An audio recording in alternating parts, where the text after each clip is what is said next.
Bien, buenas tardes a todos, los asistentes online y presencial acá en el DIALAB. Bueno, hoy nuevamente retomamos las charlas acá en el Laboratorio de Inteligencia Artificial DIALAB y el Centro Nacional de Inteligencia Artificial, CENIA. Hoy nos presenta Pablo Mesina, y que entiendo que es parte de su proyecto de tesis, que nos presentará hoy día. Pablo, tienes máximo 45 minutos para poder realizar tu presentación. Después de eso, comenzamos con una charla de consultas y dudas que puedan surgir. ¿Ok? Bien, Pablo, puedes comenzar. Gracias. Ya, muchas gracias, Jorge. Bueno, como le decía Jorge, yo soy Pablo Mesina y hoy les voy a presentar lo que he hecho en mi trabajo de tesis de doctorado, que lleva por título Automatic Generation of Radiological Reports Using a Visual Question Answering Approach. Les voy a explicar a qué me refiero con ese título. Mis supervisores son Álvaro Soto y Denis Parra, ambos son miembros de CENIA, del IALAB. Denis también es parte del eHealth. Yo también soy parte de esos tres grupos. Y bueno, ahora procedo a contarles de qué se trata el trabajo. Entonces, ahí sí. Bueno, el contexto de mi trabajo es la generación de reportes radiológicos. Y acá en este dibujo básicamente resuelve la situación en la vida cotidiana. Entonces, por ejemplo, un paciente visita a un doctor primario. Este doctor hace una evaluación preliminar del paciente, identifica ciertos hallazgos preliminares y podría eventualmente solicitar un escáner que requiere imagenología médica. Por ejemplo, un MRI scan, unos rayos X, etcétera. Hay varios tipos de imágenes. Y estas imágenes después son analizadas por un radiólogo que finalmente genera un reporte que es leído por el doctor primario para que éste ya tome una decisión clínica final. Entonces mi trabajo está centrado en lo que se ve aquí dentro del rectángulo rojo. O sea, lo que yo quiero hacer básicamente es diseñar una tecnología basada en técnicas de inteligencia artificial, específicamente en redes neuronales, deep learning, que pueda recibir como entrada imágenes médicas.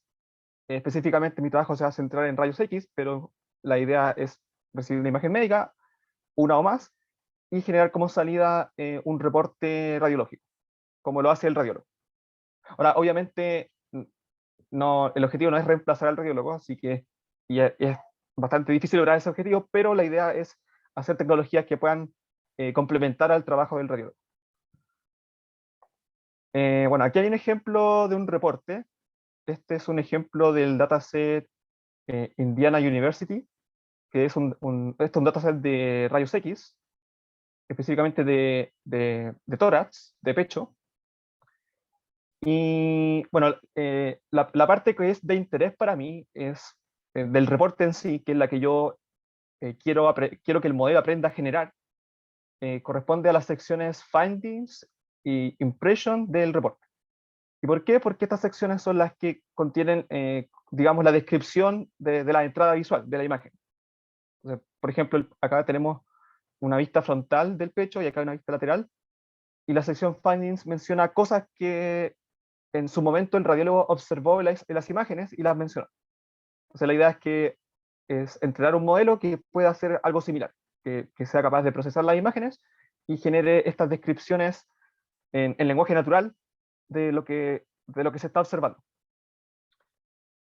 Bueno, entonces, este problema que acabo de escribir de la generación de reportes de radiológicos es obviamente una tarea bastante difícil. ¿Y por qué?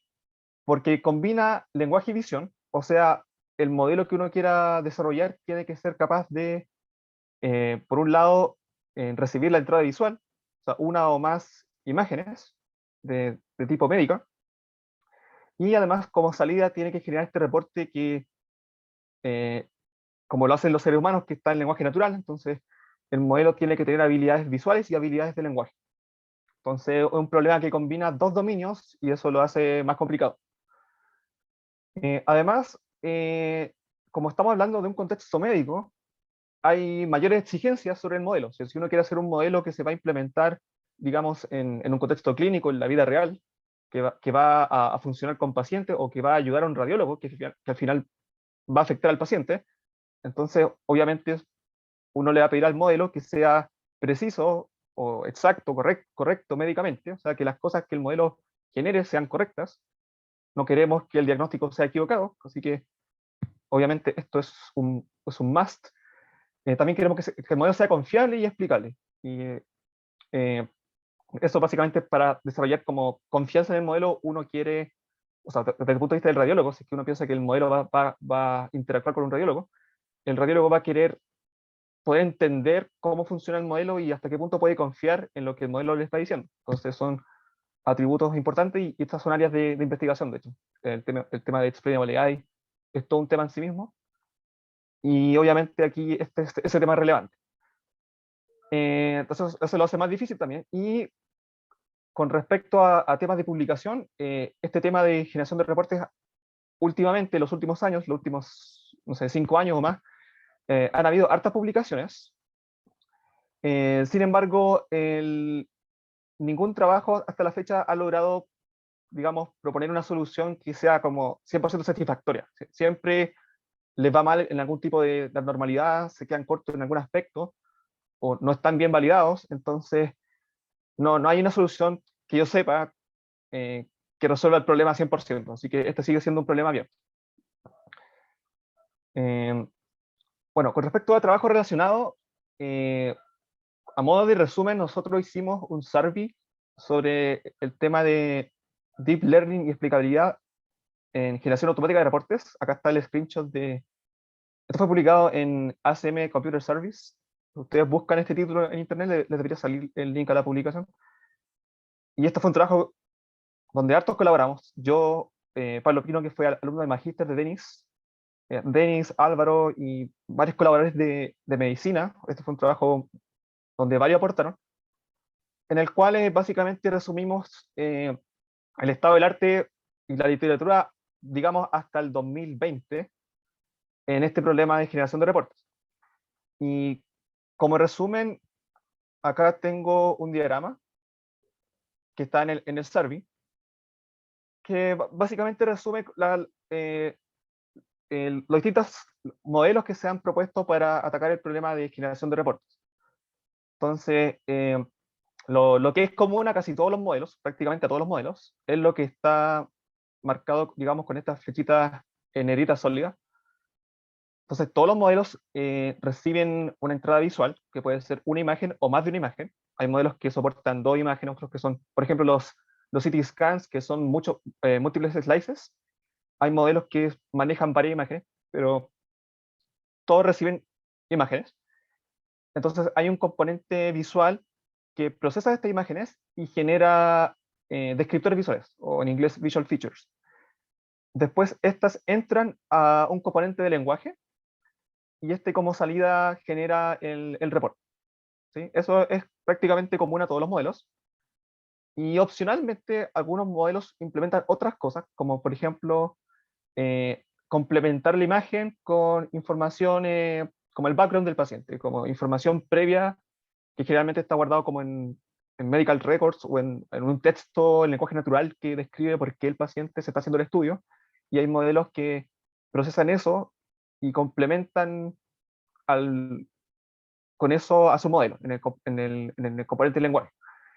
Y otros modelos que también generan otros outputs, por ejemplo, heatmaps o clasificaciones auxiliares, por ejemplo, clasificar tags, cosas de ese estilo, etcétera. Hay distintas técnicas. Por ejemplo, hay modelos que meten dominio del lenguaje y tienen otras estructuras, pero eso ya es más específico a cada paper. Pero en general, este diagrama resume lo que se suele hacer en la literatura. Entonces, para darle ejemplos más concretos, quería ver rápidamente, eso sí, unos 3 trabajos de la literatura en que se aborda el problema de generación de reportes, específicamente con chest rates, o sea, rayos X de pecho. Entonces, el primer trabajo que quería ver es uno de Pablo Pino, que fue alumno como lo había mencionado, fue alumno de Denis, y donde este fue un trabajo publicado en MICAI 2021, o sea, el año pasado. El título es Clinically Correct Report Generation from Text Arrays Using Templates.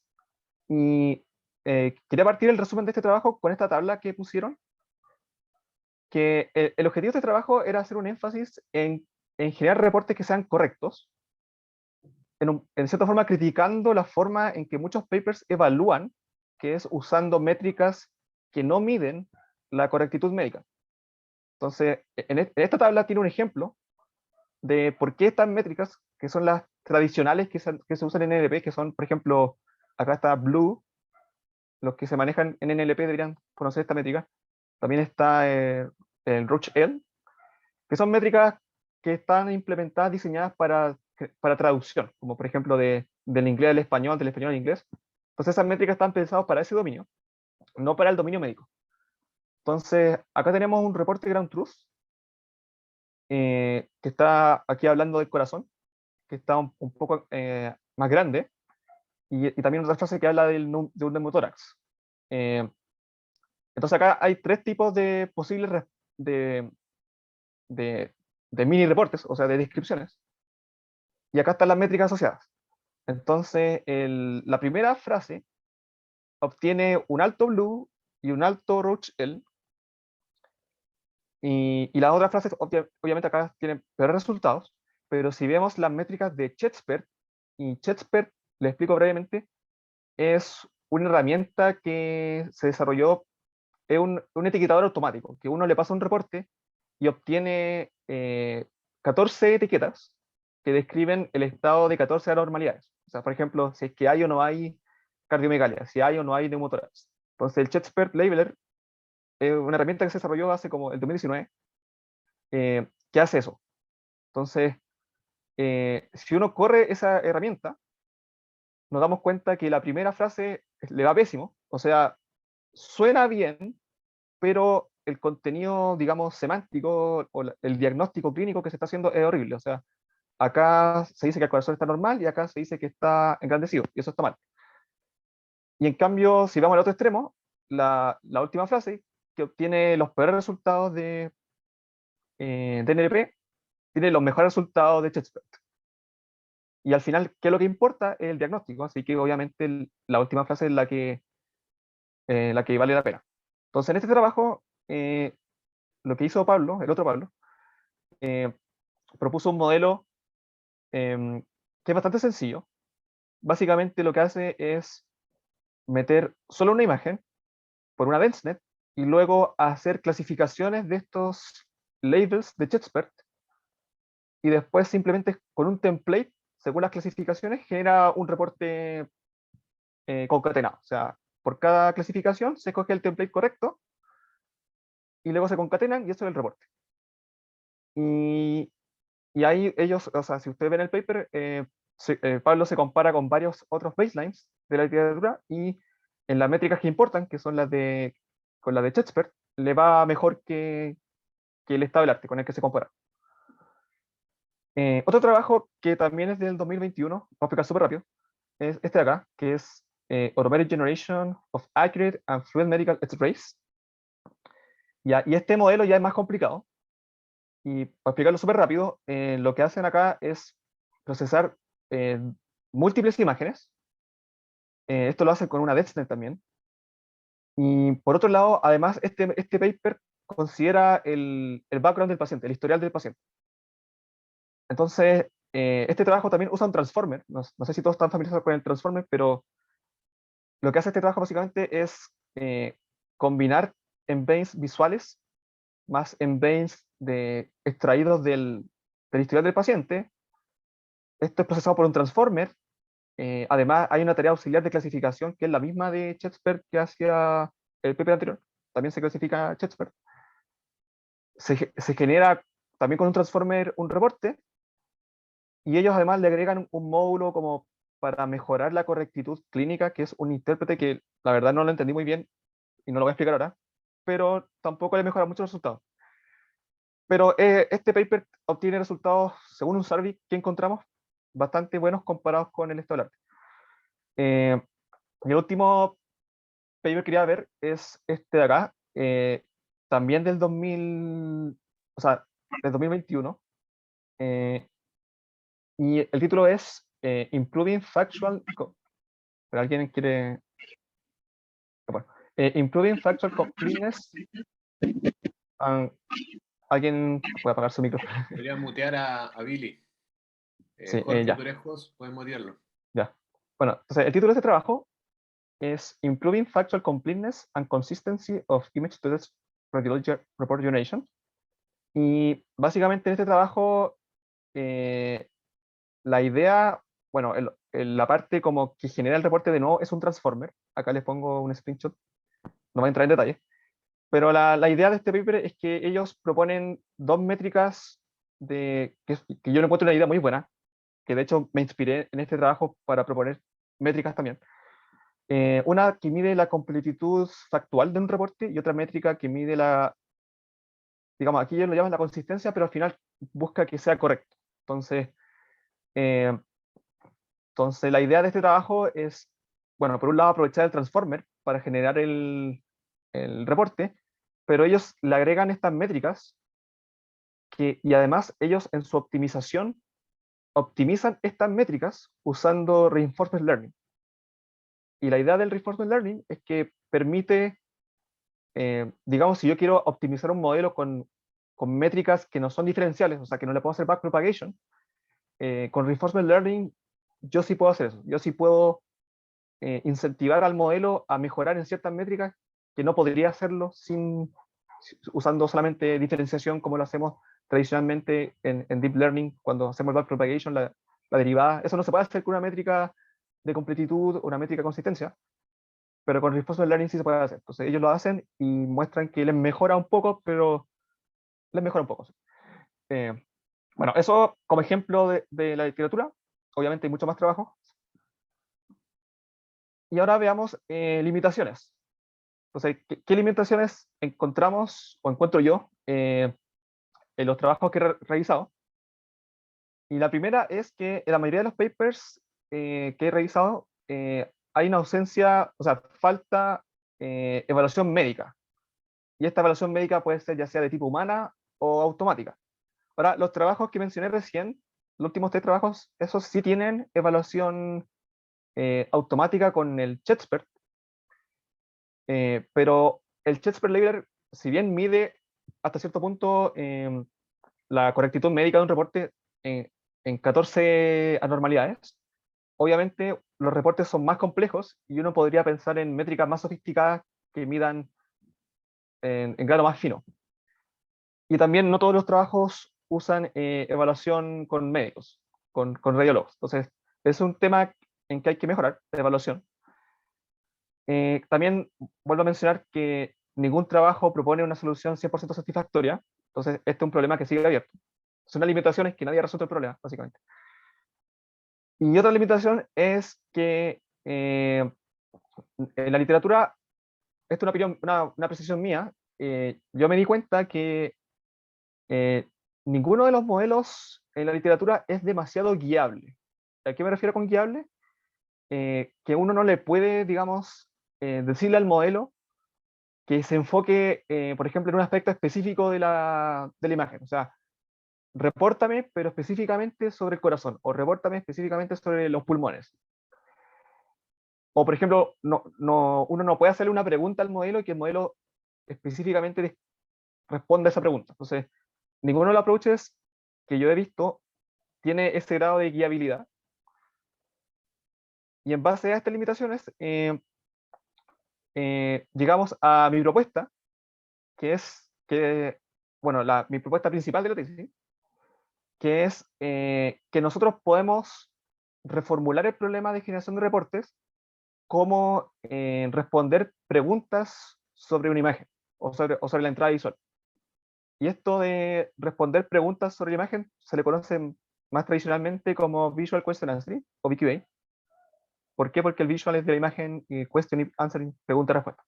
Entonces, esta imagen resume, o sea, este diagrama resume lo que estoy diciendo. La idea es tener un modelo que por un lado reciba, bueno, una o más imágenes, que reciba además una pregunta sobre esas imágenes y como salida genere la respuesta. Y acá, por ejemplo, la pregunta es, ¿cómo está el corazón? La respuesta sería, el corazón está normal. Suponiendo que esta es una imagen sana, la respuesta correcta sería, el corazón está normal. Si en cambio la imagen tuviera un corazón muy grande, habría que decir, el corazón está agrandado, o hay cardiomegalia, etc. Depende de la pregunta, depende de la imagen. Y entonces el reporte, recordemos que el problema original es generar un reporte.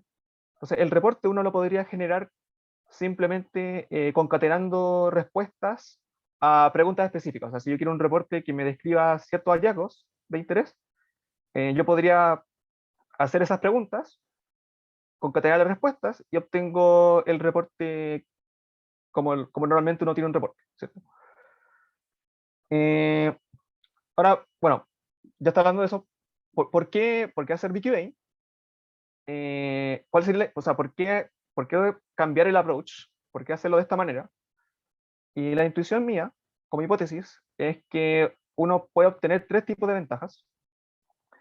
Una ventaja es que la tarea debería ser más sencilla. O sea, si lo pensamos, generar un reporte involucra, o sea, si uno genera un reporte de un viaje a partir de la entrada visual, el modelo lo que tiene que hacer es, primero, tiene que identificar los temas sobre los que va a hablar. O sea, por ejemplo, yo voy a hablar del corazón, voy a hablar del pulmón, voy a hablar de estas cosas. Y luego tiene que por cada tema generar una descripción sobre ese tema. Entonces el modelo tiene como la dificultad por un lado de pensar en de qué temas va a hablar y luego por cada tema decir lo correcto de ese tema. En cambio con BQA, como que yo le puedo simplificar la tarea al modelo porque simplemente le estoy dando el tema, le estoy diciendo, háblame de este tema. O sea, por ejemplo, le hago la pregunta sobre el corazón y el modelo simplemente se limita a describir el corazón y no tiene que confundirse con el pulmón o con, etcétera, con la columna, etcétera, sino que yo le estoy como acotando el tema. Entonces es más fácil para el modelo aprender a enfocarse en un puro tema y a hablar de eso. Además, hay mayor control sobre el entrenamiento. ¿Por qué? Porque si yo divido el reporte en muchas preguntas, eh, después yo en el entrenamiento del modelo yo puedo, digamos, hacer cosas más sofisticadas, como darle más énfasis a ciertas preguntas que son menos frecuentes. También uno podría pensar en hacer un currículum, los que se familiarizan con curriculum learning, quizás uno podría pensar en un curriculum learning de preguntas, de las más difíciles a las más fáciles, hacer, como había mencionado, hacer un dataset más balanceado en base a las preguntas, o sea, ampliar más de las preguntas más escasas, etc. Entonces, me da mayor control desde el punto de vista del entrenamiento. Yo tengo más control cómo voy a entrenar el modelo. Y la última ventaja es que si yo tengo un modelo de PQA, esto, si es que el modelo resulta ser bueno, esto podría ser más interactivo si uno lo piensa en un setting con un radiólogo. O sea, yo podría pensar en una aplicación donde un radiólogo podría hacerle preguntas al modelo, quizá en un principio preguntas acotadas, después más adelante uno podría pensar en un modelo que sea más general, que uno pueda hacerle preguntas novedosas, pero lo importante es, digamos, si el modelo es bueno en ciertas preguntas, el radiólogo podría hacerle esas preguntas, el modelo genera la respuesta y el radiólogo después podría refinar la respuesta y así interactivamente ir generando un reporte de forma interactiva en una aplicación. Entonces, por todas estas ventajas, me motivé y quise hacerlo así, con un approach BQA. O sea, aquí un ejemplo de cómo podemos pasar de un reporte a pares de preguntas-respuestas. O sea, acá a la izquierda tenemos, esto es un reporte que lo saqué del dataset Mimic, que lo voy a explicar en un rato. O sea, acá tenemos varias secciones, pero la sección que no importa es Findings e Impressions. Y ahora aquí a la derecha, ustedes pueden ver como la versión QA, o sea, la versión como en preguntas y respuestas del mismo reporte. Y la forma de hacer el mapeo, acá, por ejemplo, estoy subrayando la primera frase, Lung volumes continues to be low. Esa frase la podemos pensar como parte de la respuesta a la pregunta ¿qué hay de los pulmones? O uno puede saber otra forma de la pregunta, o sea, como describe los pulmones, etcétera. Pero en el fondo le estamos preguntando al modelo que nos hable de los pulmones, y esta frase sería parte de esa descripción. Eh, Acá otro ejemplo, la segunda frase. Esta frase, si se fijan, está hablando del corazón, y también hace un comentario sobre edemas. Entonces, esta frase proporciona parte de la respuesta o información para la pregunta que hay del corazón, y también para la pregunta que hay de edemas. Entonces, si yo quiero que el modelo me hable de los edemas, esta frase contiene información de la respuesta, eh, además de otras frases también. Y así sucesivamente uno puede ir mapeando cada frase del reporte a una o más preguntas para las cuales es relevante. Bueno, eso con respecto a... Obviamente detrás de esto hay código, pero esto es un resumen de cómo sería la idea. Eh, Ahora, con respecto a métricas de evaluación, en mi tesis yo también tengo en cuenta ese aspecto. O sea, obviamente me interesa evaluar lo que estoy haciendo. Entonces, una métrica, de hecho inspirada en el trabajo que había mencionado anteriormente, es una métrica que mida la completitud médica del reporte que estoy generando, o de la respuesta que estoy generando. Y básicamente la idea acá es asegurarse de que el modelo mencione la mayor cantidad de términos médicos que el radiólogo que originalmente mencionaba. O sea, que el modelo genere, o sea, identifique los conceptos claves que el radiólogo identificó. O sea, acá, por ejemplo, tenemos la pregunta, ¿qué hay de las opacidades? Y acá el radiólogo generó como respuesta esta frase de acá. Y acá, en cambio, el modelo generó como respuesta la frase de acá. Entonces, acá yo subrayé palabras que yo considero que son, digamos, relevantes, como desde el punto de vista médico. Por ejemplo, linear, opacities, projecting, lower, low, compatible, scar. Son como conceptos que están diciendo cosas de la imagen médicamente. Y el modelo, en cambio, las palabras que subrayé serían linear opacities, lower, low. Entonces después uno puede definir n-gramas a nivel de estos términos médicos. Por ejemplo, palabras por sí solas, o pares de palabras, o triplets. Y esto va a generar distintos sets en cada nivel, o sea, de los sets de 1 gramas, los bigramas, los trigramas. Y después uno puede calcular métricas de overlap, o sea, de intersección entre estos conjuntos. O sea, específicamente uno puede calcular precision, recall, F1 scores. Los que se manejan con este tipo de métricas deberían reconocerlas. Eh, Además uno puede, por ejemplo, si uno quiere ponderar por importancia, uno podría, por ejemplo, darle un peso a las palabras que son, o a los términos médicos que son menos frecuentes. Entonces uno puede definirse una métrica que es bastante sencilla, que mida este overlap ponderado de términos médicos. Y otra métrica que esta todavía no la implemento, pero la quiero hacer, es una que mida correctitud médica. Y acá el objetivo es asegurarse de que el modelo no diga cosas que son mentiras, básicamente. O sea, que no ocurran contradicciones factuales. Entonces acá hay un ejemplo. Tenemos una respuesta del radiólogo que dice no hay pleural effusion, y acá la respuesta del modelo que dice que hay un left-sided pleural effusion. Entonces, oye, y más cosas. Entonces, a nivel de overlap de términos médicos, sí hay overlap. O sea, por ejemplo, la palabra pleural effusions aparecen en ambos. Entonces, la métrica de completitud daría un score positivo. Pero, obviamente, estas dos frases son contradicciones. O sea, la primera está diciendo que no hay pleural effusion. Entonces, el paciente está sano. Y en cambio, acá el modelo está diciendo que sí hay. Entonces está identificando un paciente sano como enfermo. Ahora podríamos pasar en casos más graves, que es como un paciente que estaba enfermo y que el modelo diga que está sano. Eso es peor todavía.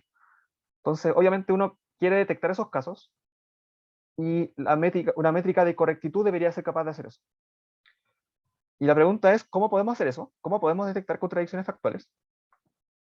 Entonces, muy rápidamente, sin entrar en demasiados detalles, en el dominio de NLP existe una tarea que se conoce como Natural Language Inference, o NLI.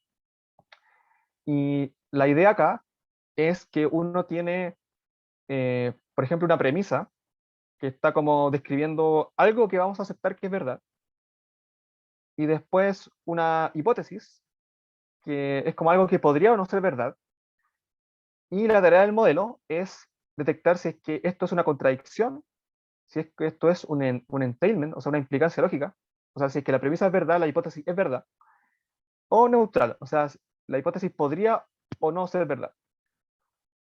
Y esto es un área que ha sido investigada bastante en el, digamos, en el dominio más normal, o sea, como no médico. Entonces, ya hay harto trabajo en este dominio, hay hartas técnicas. Entonces, lo que uno podría hacer es entrenar un modelo de NLI, pero para medicina, un NLI médico, que detecte las contradicciones. Entonces, y con eso uno podría, por ejemplo, hacer una métrica aprendida que detecte las contradicciones de este tipo, como las que estaban en la slide anterior, acá. Eso. Ahora veamos algunos resultados experimentales que tengo hasta la fecha. Obviamente esto es un trabajo en progreso, así que espero seguir agregando más resultados, pero acá voy a hacer una revisión rápida de resultados que he obtenido. Entonces, lo primero, resultados experimentales con datos artificiales. Cuando yo partí el problema de BQA, no me tiré de golpe a los datos médicos, sino que quise probar modelos en datos más simples para ver qué funcionaba. Entonces, yo me generé un dataset artificial eh, que son claro, de figuras geométricas, por ejemplo, círculo, cuadrado, triángulo, etcétera, eh, que tenían además distintos colores, y además le agregué ruido para tener un poco más para hacerlo un poco más difícil. También las figuras tienen cuadrantes, como arriba a la izquierda, arriba a la derecha, etcétera. Y después, en una versión más difícil, yo le agregué preguntas con negación. Como si le pongo un no a la pregunta, la respuesta pasa al opuesto. Y eso fue para hacerlo más difícil. Entonces, bueno, acá hay ejemplos. Y el modelo que mejor me funcionó, después de hacer varios experimentos, fue un modelo que no es muy difícil en verdad, no es tan sofisticado, eh, que es, bueno, yo recibo la imagen y esta es procesada por una CNN Fully Convolution, que fue una CNN como hecha por mí, una custom. Y esta lo que hace es sacar features locales y además calculamos como vectores resúmenes que son estos Global Average Pooling y el Global Max Pooling. Y estos los superviso con tareas auxiliares de clasificación. Por ejemplo, clasificar el shape, clasificar el color, clasificar el cuadrante, que eran como los atributos que yo le definía al problema. Y además, para la parte de la pregunta y respuesta, la pregunta, por ejemplo, es procesada por una VLSTM. Esta genera un vector. Este vector, yo en un momento para mejorar la calidad del vector, le agregué como un decoder que en el fondo recupera la pregunta de vuelta del vector. Esto es para mejorarle, digamos, la robustez al vector. O sea, como los autoencoders. Los que se familiarizan con autoencoders van a entender esto. Eh, y después todo esto es al final recibido por un LSTM que por un lado recibe la pregunta al principio y por otro lado va haciendo atención a las features locales de la CNN. Y esto va generando como salida de respuesta. Y resultado en esto, bien rápido, estos son los resultados con negaciones, que es la versión difícil del problema. Y después de varias como iteraciones, como un currículum con dificultades, logro un resultado bastante cercano a 100% en validación. O sea, el modelo que yo propuse sin negaciones llegaba a 100%, con negaciones llego a casi 100% en validación. Así que estaba funcionando bien en mi dataset inventado. Después hice experimentos en un challenge, que es el ImageClef BQA 2021, que son imágenes, estos dataset bueno, del orden de 8.000 imágenes, o sea, de 8.000 triplets de imagen, pregunta-respuesta. Son distintas modalidades. O sea, acá tenemos MRI scans, CT scans, S-rays, PT scans, ultrasound, de todo. Este es un dataset bien, muy diverso y medio caótico en ese sentido, pero por lo menos me servía para ver hasta qué punto me funcionaba el modelo acá. Y acá hay ejemplos de preguntas y respuestas del dataset. Entonces, el modelo que usé fue muy parecido. Lo que cambió en verdad fue que acá usé una DenseNet 121, y lo otro que cambió fueron las tareas auxiliares. Obviamente ya no puedo predecir shape, color, cuadrante, porque acá no tengo esa información, así que como tareas auxiliares me inventé, así como artesanalmente, saqué información y pude, por ejemplo, especificar el tipo de la imagen, y también saqué artificialmente algunos tags eh, para darle mayor supervisión. Eh, y resultado acá, esto es Blue, y acá sí el modelo no me fue tan bien. O sea, en Train el modelo llega a 100%, o cerca de 100%, pero en validación hay un enorme gap de, de generalización.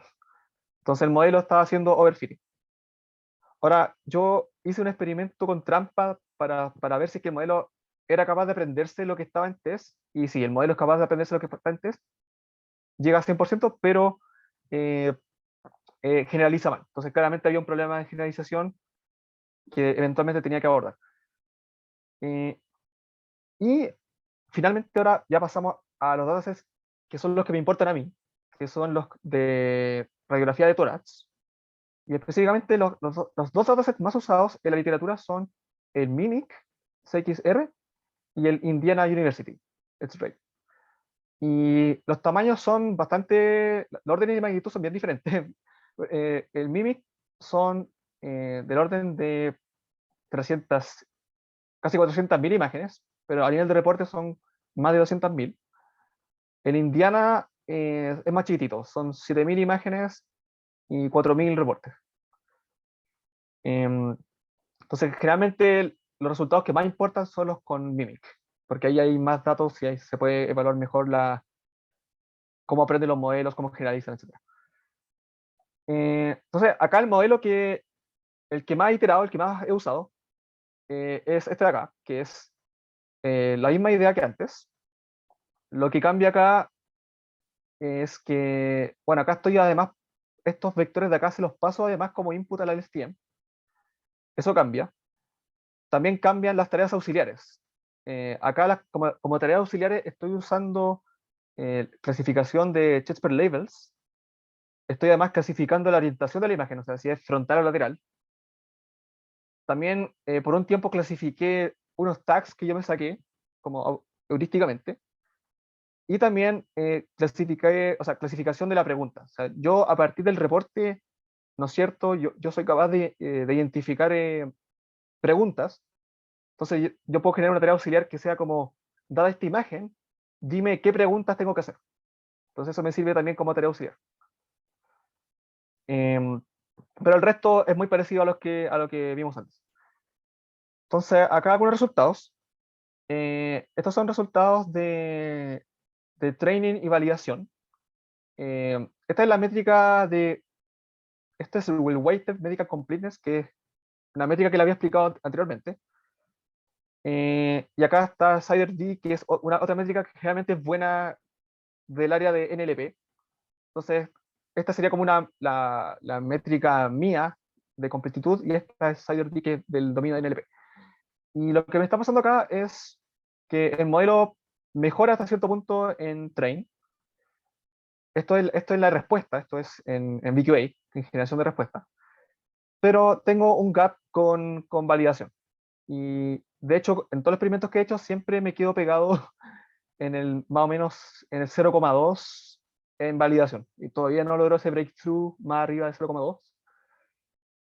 Después podemos conversar en en la ronda de preguntas, que mi idea sobre por qué esto puede estar pasando. Eh, bueno, eso es en generación de la respuesta. Y acá resultados también en training y validación de las tareas auxiliares. Entonces, acá está la tarea auxiliar de de clasificación de los Jesper labels. Y acá la generalización es mucho mejor. Acá el gap entre train y validación es más chico. Acá está el resultado de clasificación de, o sea, clasificación de la orientación, o sea, si es frontal o lateral. Y acá les va súper bien, o sea, casi 100%, o sea, 100% en train y en validación también casi 100%. Así que esta tarea es más fácil y el modelo le va súper bien. Y esta es la tarea de las preguntas, o sea, de clasificar la pregunta, dada la imagen. Y el gap también es chico, o sea, el comportamiento en train es muy parecido al comportamiento en validación. Entonces, el mayor gap está en la parte del lenguaje, la parte de la respuesta. Bueno, y acá tengo resultados comparándome contra el estado del arte. Entonces, esto sería en el set de test de Mimic, que es como el dataset que más vale la pena en verdad, porque acá hay más datos. Y acá los resultados son por el lado, digamos, de correctitud médica.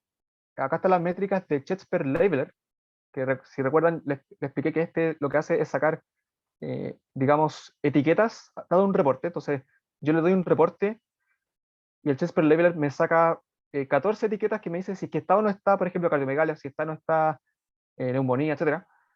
Y con eso uno puede calcular métricas de, digamos, de Precision Recall F1 Score, comparando estas etiquetas, ¿sí?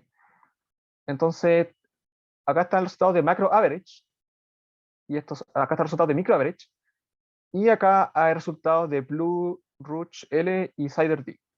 Estas serían métricas de NLP.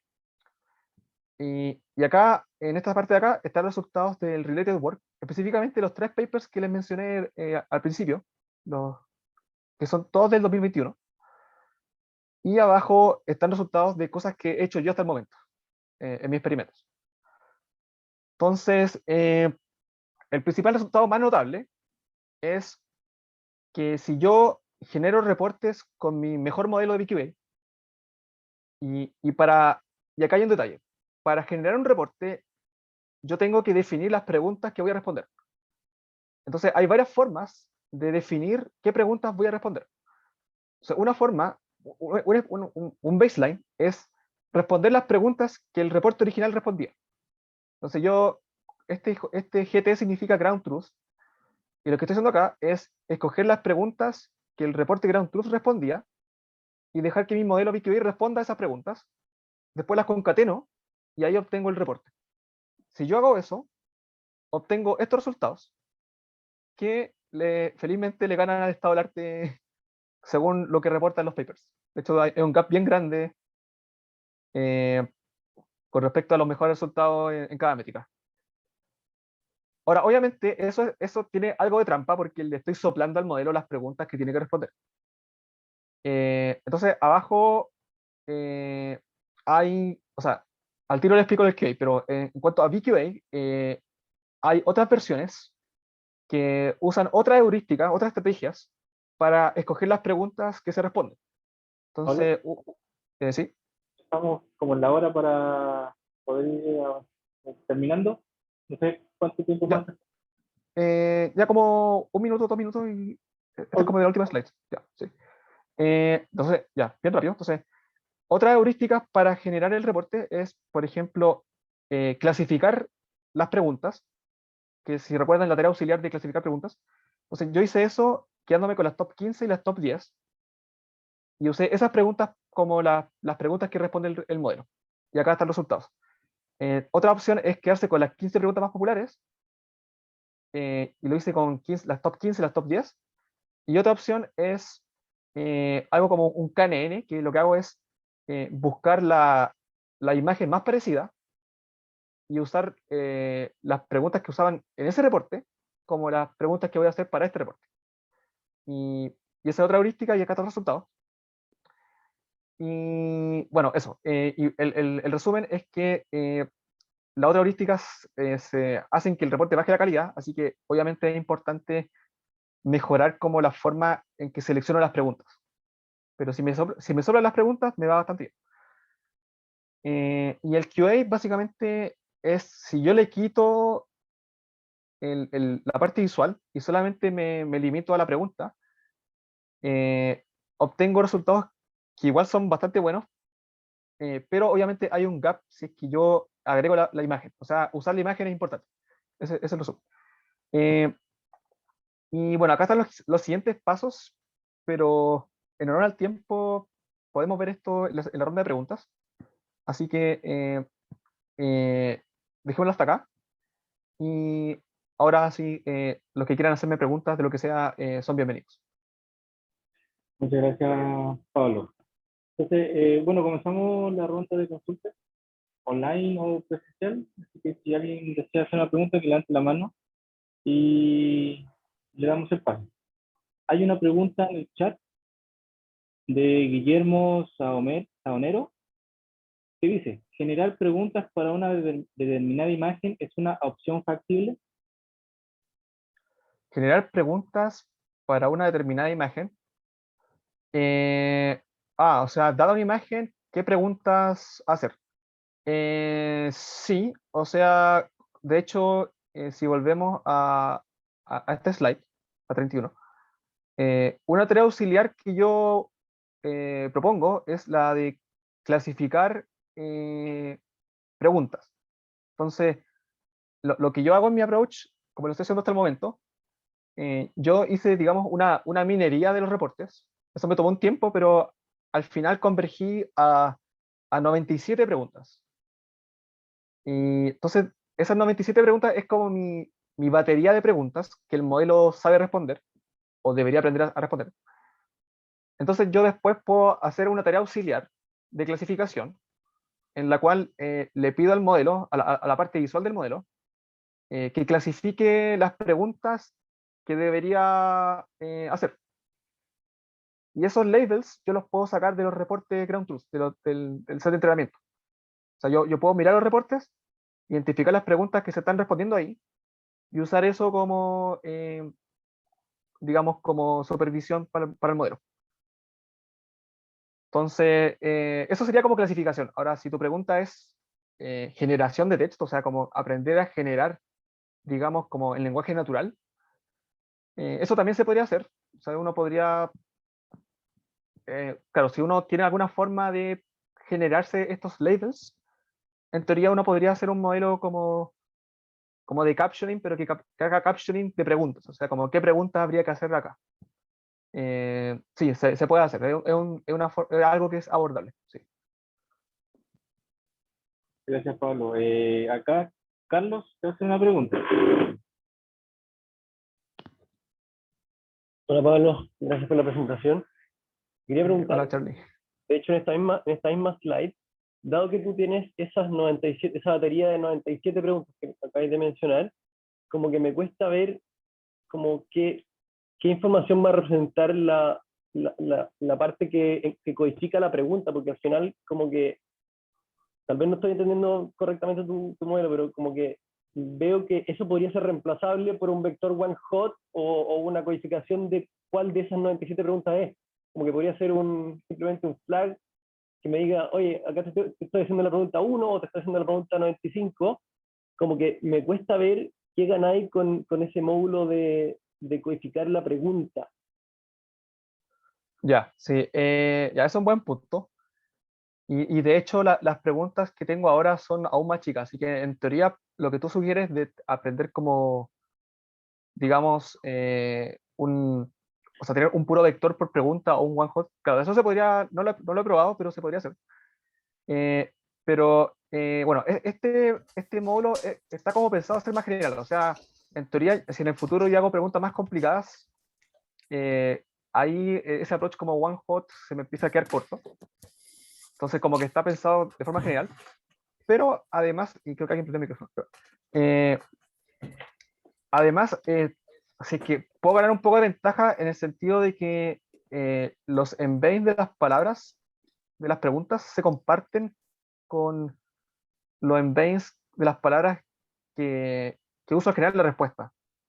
Entonces, digamos, cuando yo entreno esto, yo lo entreno end-to-end.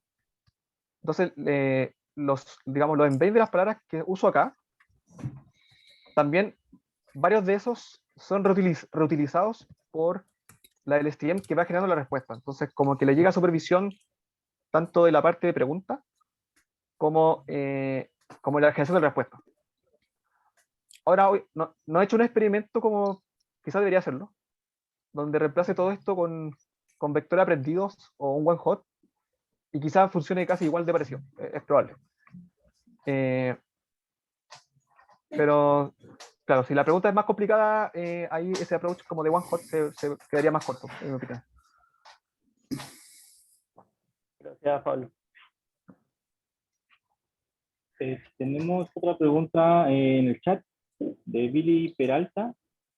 ¿Probaste en el decoder algo más atencional como Attention LSTM? ¿Cómo influyen las tareas adicionales en el rendimiento? Ya, eran dos preguntas, ¿cierto? La primera es si es que probé Attention LSTM. Sí. O sea, creo que no lo expliqué muy claro, pero sí hago atención. O sea, tengo una LSTM que en cada paso, o sea, en cada paso de la generación de, de una palabra de la respuesta, hace atención sobre las features locales que salen de la DenseNet. Entonces, sí estoy haciendo atención. Ahora, no sé si te refieres como a una ecuación específica, alguna forma específica de hacer atención. De hecho, si me quieres recomendar un paper sobre eso, bienvenido. Pero No, me refería al decoder, al question decoder. el question decoder. No hago atención de... Es que no he necesitado, en verdad. Porque las preguntas son, como lo he hecho hasta el momento, son súper cortas. Entonces, con pasarle esto al principio es suficiente. Pero claro, si yo quisiera hacer algo más complicado, como con preguntas más complicadas, quizá ahí esto se me quedaría corto y ahí necesitaría usar atención y hacer cosas más complicadas. Pero en esto de acá siempre saco 100%. Siempre llega a 100% de recuperar la pregunta. Y la otra pregunta que me hiciste fue de las tareas auxiliares, ¿cierto? O sea, me habías preguntado si es que las tareas auxiliares me ayudaban. ¿Te influyen en el rendimiento? Sí, ya. Eso debería agregar una tabla con eso, pero en general sí. O sea, he notado como que mejora un poco la generalización.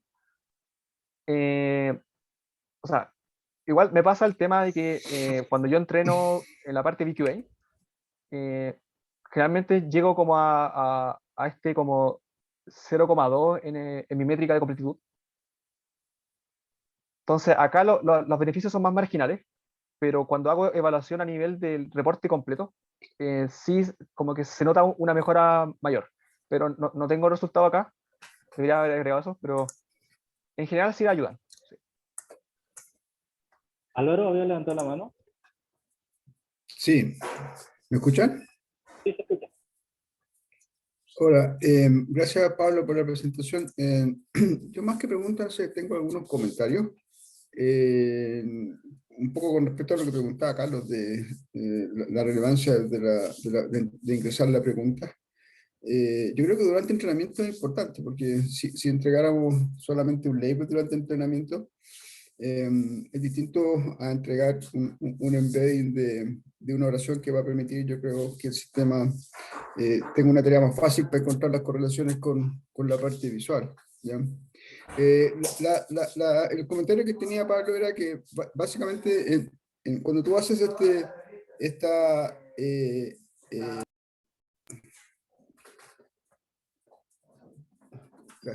cuando tú haces esta determinación de las preguntas, básicamente uno podría entender eso de que lo que estás haciendo es ir al mundo de los textos, que básicamente eso es lo que tú usas para generar esas preguntas, y tratar de ver con qué espacios de preguntas yo logro cierta completitud de las cosas que aparecen en estos reportes textuales, ¿no? Entonces, uno podría seguir como una analogía en ese razonamiento de decir, bueno, ¿cómo ahora yo en mi modelo puedo también verificar cierta completitud en el espacio visual? ¿ya? Que puede ser, por ejemplo, desde que una vez que yo genere un reporte, vaya a ver dónde están las atenciones de las partes del espacio visual que usé para responder estas preguntas, y si de pronto hay una parte de la imagen que yo no he puesto atención, probablemente hay algo de la imagen que no consideré, y eso es algo raro, ¿no? Lo que me lleva quizás al comentario final es de que sería bueno también de que, así como el sistema dice a veces lo que sabe, en el sentido de que puede contestar preguntas, también hubiera alguna indicación de cosas que no entiende, ¿no? ¿Por qué eso es importante? Porque en la aplicación uno esperaría de que de pronto hay reportes que se generan automáticamente, porque el sistema dice, oye, no, aquí está todo muy claro. Y de pronto hay algunos radiografías que dice, oye, esta radiografía está enredada, mejor se la muestro al doctor que el que sabe, así que sería bueno quizá agregar eso. Esos son mis comentarios principales. Quizás el último es de que este modelo es muy clásico de Deep Learning, ¿no? No veo como elemento muy especial en términos del modelo en sí, por lo tanto significa que va a depender mucho de los datos, porque el modelo de Deep Learning depende mucho de la cantidad de datos, ¿ya? Y probablemente en este espacio no va a tener acceso a esas grandes cantidades de millones de datos, ¿ya? Entonces, el apoyarlo con buenas técnicas de data augmentation, y también con quizás buenas estrategias de entrenamiento, por ejemplo, en vez de hacer un entrenamiento clásico, hacer un entrenamiento del tipo Meta Learning, creo que van a ayudar bastante. Eso serían mis comentarios más que preguntas. Dejémoslo Sí, ahí. de acuerdo. Perdón. Claudia ahora le había levantado la mano. Ah. Hola Pablo, gracias por la presentación. Confieso no saber nada de esta área, pero quiero hacer una pregunta como clarificatoria. Me da la impresión de que el supuesto que tienes cuando dices que vas a hacer preguntas es que las preguntas están asociadas a un órgano o alguna como anomalía en alguna parte de la radiografía. Y Claro. me pregunto si es que esa es la forma en que los radiólogos informan las radiografías, y pongo una hipótesis alternativa. ¿Lo hacen así, como revisan cada órgano, o en realidad están buscando como patologías y combinaciones de órganos? Quizás que hay que analizar en conjunto para reportar algo, o algo alternativo, quizás analizan un órgano y dependiendo de lo que vieron ahí, analizan otro órgano. Me pregunto si en la práctica de la radiología de repente, si conoces o si es que hay papers al respecto, y si es que hay alguna forma de flujo, de búsqueda de información que quizás podría ayudarte en crear un conjunto de preguntas que te ayude a mejorar después tus métricas de calidad. Sí, muy buena pregunta. Efectivamente, si uno abre como la caja negra de la mente del radiólogo, sí, ellos siguen, digamos, como heurísticas para razonar sobre la imagen. Y de hecho, nos compartieron en cierta oportunidad de Radiología UC un documento donde ellos nos explicaban cómo ellos, o cómo ellos deseaban, porque hay otro tema, que en radiología no hay como un estándar universal. Entonces, la forma en que se escriben reportes en una clínica, en un hospital, no es necesariamente la misma que en otra clínica o en otro hospital, dentro del mismo país o, o a nivel de países. Entonces, por ejemplo, el documento que ellos nos pasaron nos explicaba cómo ellos razonaban aquí en Radiología UC, o cómo ellos recomendaban razonar, básicamente. Pero eso no necesariamente se respeta, por ejemplo, en el dataset Mimic o en el dataset Indiana, que fue hecho con otra forma de escribir reporte. Entonces, en una oportunidad, cuando yo diseñé las preguntas, yo traté de hacer preguntas que siguieran la pauta que ellos nos pasaron, pero resultó que fue súper complicado. O sea, habían como recomendaciones como, primero identifica esta patrón, si este patrón está, luego revisa el tamaño, y si es este tamaño, di esto. Y verificar eso en los reportes de Mimic o de Indiana no vi una forma sencilla de hacer eso. Como que la pauta que recomendaban acá no calzaba con la forma en que están hechos los reportes en Mimic. Entonces, claro, lo ideal sería tener un dataset. O sea, lo ideal es que los radiólogos tuvieran en el mundo ideal sería que ellos sigan una plantilla como estándar que sea respetada universalmente, entonces se le hace la pega más fácil al modelo, de hecho, seguir un patrón más estructurado. Pero lamentablemente no es así, y si bien tengo ese documento, todavía lo tengo, no vi una forma sencilla de aplicarlo a Mimic e Indiana. Entonces al final mi solución como por mientras fue tener estas preguntas sencillas que básicamente introducen temas. Y estas preguntas las saqué directamente de los reportes. O sea, yo me di cuenta que en esta frase están hablando de este tema, entonces vamos a hacer una pregunta que háblame de este tema, básicamente. O sea, mis preguntas en verdad no son sofisticadas, son súper cortas y lo que hacen es decirle al modelo de qué tema hablar.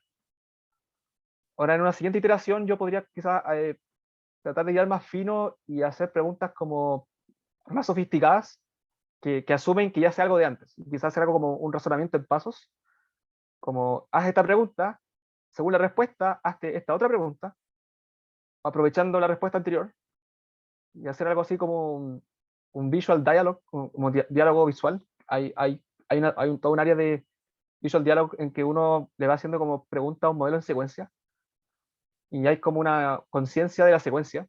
Pero eso ya sería más complicado porque habría que generar ese dataset y no está tan fácil. Entonces, como primera aproximación lo estoy haciendo así, pero sí estoy 100% de acuerdo que uno podría hacer otras iteraciones más complicadas, más sofisticadas, que digamos, que piensen en preguntas más detalladas, como un razonamiento más complicado. No sé si respondí la pregunta Gracias. o no. Sí, súper bien, gracias. Ya, Pablo, entonces no habiendo más preguntas, te damos las gracias. Muy buena tu presentación. Y bueno, dejamos invitados nuevamente a todos para la próxima semana con una nueva charla. Que nos despedimos aquí de los presentes online y los presenciales. Nos vemos. Chao a todos.